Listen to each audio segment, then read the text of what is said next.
హైదరాబాద్ జూబ్లీహిల్స్ నియోజకవర్గంలో ఉన్న ఒకే ఒక్క పెద్ద ఆట స్థలం ఇప్పుడు వివాదానికి కేంద్రంగా మారింది. ఏళ్లుగా పిల్లల ఆటలు, యువత వ్యాయామం, పండుగల వేడుకలకు వేదికగా ఉన్న మైదానాన్ని ప్రభుత్వం ఇతర అవసరాలకు కేటాయించడాన్ని స్థానికులు తీవ్రంగా వ్యతిరేకిస్తున్నారు. జూబ్లీహిల్స్ నియోజకవర్గంలోని రహమత్ నగర్ డివిజన్లో ఉన్న ఎస్పీఆర్ హిల్స్ గ్రౌండ్ సుమారు 6 ఎకరాల విస్తీర్ణంలో ఉన్న ఈ స్థలం ఒకప్పుడు మొత్తం చెత్తతో నిండిపోయి క్వారీగా ఉండేది. 100 అడుగుల లోతులో గుంతలు, చుట్టూ కొండలు. పక్కనే ఉన్న గుడిని చేరుకోవాలంటే ఎంతో కష్టపడాల్సి వచ్చేది. అయితే గత ప్రభుత్వ హయాంలో దీన్ని క్రీడా మైదానంగా మార్చి స్థానికులకు అందుబాటులోకి తెచ్చారు. ఇది 6 ఎకరాల ఖాళీ ప్రభుత్వ స్థలం. గతంలో ఇది క్వారీలాగా ఉండేది. గత కేసీఆర్ గారి ప్రభుత్వ హయాంలో ఈ మొత్తం గ్రౌండ్ని పూర్తి స్థాయిలో కన్స్ట్రక్షన్ డెబ్రీ కానివ్వండి, గ్రావెల్ తోటి మొత్తంగా నింపి ఇప్పుడు మీరు చూస్తున్నటువంటి మైదానంగా మార్చాం.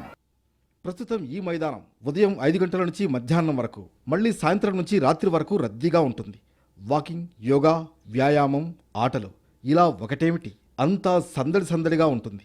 అలాగే బతుకమ్మ సంబరాలు, రంజాన్ ప్రార్థనలు, క్రిస్మస్ వేడుకలు కూడా ఇక్కడ నిర్వహిస్తారు. ఇలా హాస్టల్ కట్టాలని చెప్పేసి గవర్నమెంట్ సన్నాహాలు జరుపుతూ ఉంది. అంటే ఇక్కడ ఒక రవాణా సౌకర్యం లేదు. రానికే పొనికే 2 వీలర్లే ఇబ్బంది పడతారు. రోడ్డు సౌకర్యం లేదు, సరిగా ఇక్కడ మెట్రో సౌకర్యం లేదు, బస్సు సౌకర్యం లేదు. వాళ్ళని తెచ్చి ఇక్కడ హాస్టల్ కట్టాక వాళ్ళకి సౌకర్యం లేకుండా వాళ్ళు కూడా ఇబ్బంది పడతారు. వాళ్ళకే ఉపయోగపడే విధంగా ఇది గ్రౌండ్గానే ఉండాలని చెప్పేసి కోరుకుంటున్నాం. అయితే ఇప్పుడు ఇదే మైదానం వివాదానికి కారణమైంది. సుమారు 6 ఎకరాల ఈ స్థలాన్ని ప్రభుత్వం 2 భాగాలుగా విభజించి 3 ఎకరాలను మహిళా శిశు సంక్షేమ శాఖకు వర్కింగ్ ఉమెన్స్ హాస్టల్ నిర్మాణానికి, మిగిలిన 3 ఎకరాలను విద్యాశాఖకు కేటాయించినట్లు సమాచారం.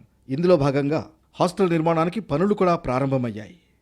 ప్రభుత్వ నిర్ణయంపై స్థానికులు తీవ్రంగా అభ్యంతరం వ్యక్తం చేస్తున్నారు. జూబ్లీహిల్స్ నియోజకవర్గం మొత్తం మీద ఇదొక్కటే పెద్ద గ్రౌండ్ అని చెబుతున్నారు. ప్రత్యేకంగా ఈ ప్రాంతంలో ఉన్న 30కి పైగా బస్తీలకు అందుబాటులో ఉన్న ఆట స్థలం ఇదొక్కటే. దాన్ని కూడా ప్రభుత్వం లాగేసుకుంటే ఎలా అని ప్రశ్నిస్తున్నారు.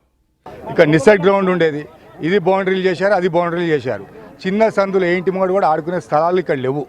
ఇంత పెద్ద గ్రౌండ్ కనీసం 100 బస్తీలకు సంబంధించి ఇక్కడ పిల్లలు ఆడుకుంటున్నారు. ఇప్పుడు ఈ గ్రౌండ్ని గ్రౌండ్ లాగానే ఉంచాలనేసి మేము ముఖ్యంగా మా ప్రధాన డిమాండ్. ప్రభుత్వాలు కూడా ఆలోచించాలి. ఈ డివిజన్లోని పాఠశాలల్లో కూడా సరైన ప్లే గ్రౌండ్స్ లేకపోవడంతో స్కూల్ స్పోర్ట్స్ కార్యకలాపాల కోసం కూడా పిల్లలు ఇక్కడికే వస్తున్నారు. ఇక సెలవుల్లో అయితే యూత్ ఎక్కువగా గడిపేది ఇక్కడే. అలాంటిది క్రీడా మైదానంలో నిర్మాణాలు చేపడితే తాము ఎక్కడికి వెళ్లాలని అంటున్నారు. కాబట్టి ఈ మైదానాన్ని తొలగించకుండా మరింత అభివృద్ధి చేయాలని స్థానికులు డిమాండ్ చేస్తున్నారు.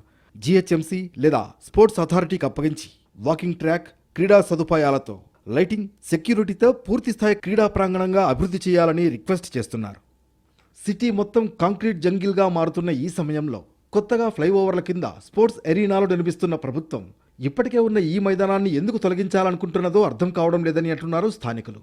వెంటనే నిర్మాణాలను నిలిపివేయాలని అధికారులకు వినతి పత్రాలు కూడా సమర్పించారు.